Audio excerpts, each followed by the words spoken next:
दोस्तों नमस्कार, मैं राजेंद्र द्विवेदी, यूरिट मीडिया। अपने मित्र आदित्य मिश्रा जो ग्रामीण उद्योग के संपादक हैं, 2 दिनों से वाराणसी दौरे पर हूँ। 7वें चरण का देख रहे थे क्या स्थिति है। कल प्रधानमंत्री नरेंद्र मोदी ने अपना रोड शो किया। निश्चित रूप से रोड शो में भीड़ थी, लेकिन 2017 से अगर तुलना करें तो भीड़ 2017 की तुलना में भीड़ भी कम थी और उत्साह भी वैसा नहीं दिखाई दिया जैसा 2017 में दिखाई दिया। इसमें बातचीत करने पर कार्यकर्ताओं का कहना था कि वो जो यहाँ के स्थानीय स्तर के जो हमारे प्रतिनिधि थे, विधायक थे, जो मंत्री बन गए थे, उनका व्यवहार अच्छा नहीं, उन्होंने इस क्षेत्र के लिए कोई कार्य नहीं किया, उनसे नाराज़गी। लेकिन इस नाराज़गी के बावजूद हम मोदी जी के साथ हैं और हम भाजपा का अगर वोट करेंगे तो मोदी के लिए करेंगे। यहाँ के लोगों से, जनप्रतिनिधियों से इन्होंने कोई काम नहीं किया है, नाराज़गी थी। लेकिन निश्चित रूप से मानिए कि वाराणसी मोदी की प्रतिष्ठा का प्रश्न है और जिन 7 चरणों का आज प्रचार बंद हो जाएगा और मोदी की आज रैली भी है मोदी ग्राउंड में, पास में ही है, बनारस के शहर से लगा हुआ, जहाँ आज उनकी रैली हुई और रैली के साथ ही आज 7वें चरण का प्रचार भी बंद हो जाएगा। 3 तारीख को अखिलेश यादव पूरा विपक्ष अपने दल बल के साथ आके यहाँ रैली किया, उनकी रैलियों में भीड़ थी। और कल 4 तारीख को प्रियंका गांधी और राहुल गांधी भी रोड शो किए, उनकी भीड़ थी। इसके पहले जो है भाजपा नेता मायावती ने रैली की, उनकी रैलियों में भीड़ आई। तो भीड़ से अंदाज़ा लगाना मुश्किल है कि स्थिति क्या है, लेकिन एक परसेप्शन जो बन गया है कि उत्तर प्रदेश में सीधी लड़ाई समाजवादी पार्टी और भारतीय जनता पार्टी में है और पहले चरण से लेकर 7वें चरण तक यह परसेप्शन बना हुआ है। और अभी तक 349 सीटों पर मतदान हो चुके हैं, उसमें 283 सीटें भारतीय जनता पार्टी की 2017 में थी। वैसी स्थिति तो आज नहीं है।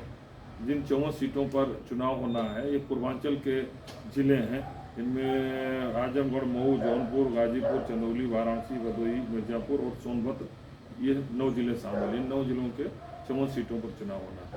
वाराणसी तक जहाँ बात है, इन वाराणसी के सभी 800 सीटों पर भारतीय जनता पार्टी का 2017 में कब्जा था।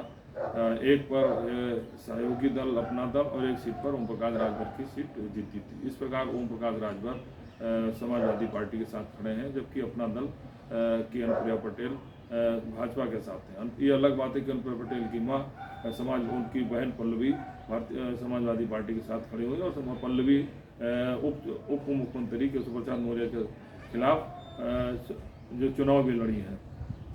अब सवाल ये उठ रहा है कि 7वें चरण परसों मतदान के बाद 7 मार्च को मतदान प्रक्रिया पूरी हो जाएगी, किसकी सरकार बनेगी और किसको जनता आपका अपनी इस बार समर्थन देगी, यह अभी कह पाना बड़ा मुश्किल है। लेकिन 2010 मार्च को स्थिति स्पष्ट हो पाएगी। लेकिन जो स्थिति सीधी प्रथम चरण से लेकर और आपका 7वें चरण तक दिखाई दे रहा है, 6 चरणों के मतदान के बाद 7वें चरण में दिखाई दे रहा है, उसमें देखना एक परसेप्शन बन गया है कि सीधी लड़ाई समाजवादी पार्टी और भारतीय जनता पार्टी में 2 ही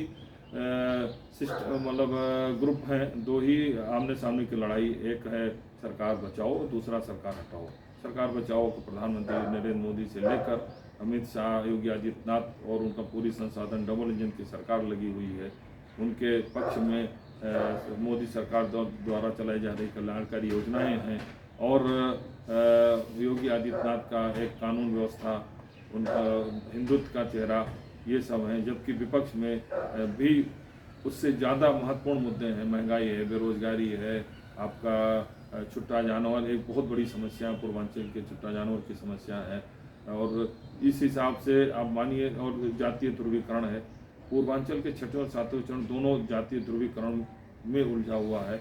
इसमें 3 मार्च को जहां योगी आदित्यनाथ के गोरखपुर में चुनाव हुआ, जहां प्रत्याशी थे, उनकी प्रतिष्ठा का दांव पर लगी है, तो 7वें चरण अंतिम चरण में प्रधानमंत्री नरेंद्र मोदी का संसदीय क्षेत्र है और इसीलिए वो 3 दिनों से प्रवास कर रहे हैं। 2014, 17 और 19 में भी अंतिम चरण में 3 दिनों तक यहाँ प्रवास किया है। मोदी हर तरीके से प्रयास कर रहे हैं। लेकिन एक चीज़ यहाँ बनारस में देखी जा रही है कि यहाँ पर जनप्रतिनिधियों के खिलाफ नाराजगी है, वहीं योगी आदित्यनाथ से भी जनता बहुत संतुष्ट नहीं है। वहाँ यहाँ भी मोदी के नाम पर ही वोट मिल रहा है और इसीलिए बोर्ड पर लगे हुए अब की बार भाजपा सरकार, अब की बार योगी सरकार का नारा पूरे बनारस में कहीं नहीं लिखा हुआ है।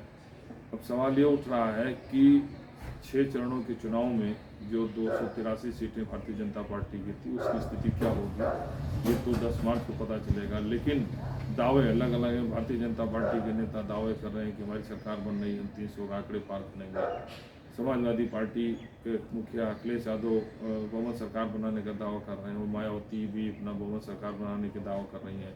कांग्रेस का कहना है कि बिना हमारे समर्थन की कोई सरकार नहीं बना पाएगी। इस स्थिति में मतदाता किसे अपना समर्थन देंगे ये तो 10 मार्च को पता चले। लेकिन स्थिति स्पष्ट है कि चुनाव में अब की जातीय ध्रुवीकरण बहुत महत्वपूर्ण रहा।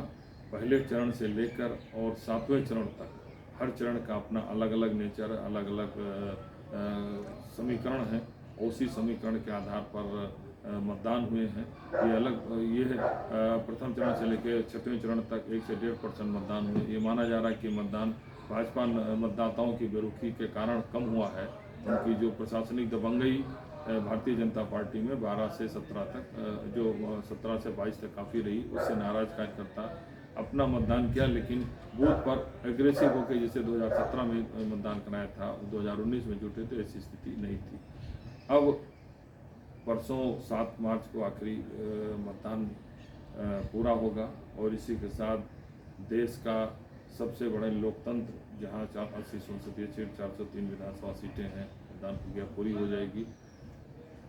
2007, 12, 17 जैसी स्थिति नहीं है, 2022 स्थिति अलग है और यह चुनाव बहुत महत्वपूर्ण है। ये माना जा रहा है 2024 का सेमीफाइनल है।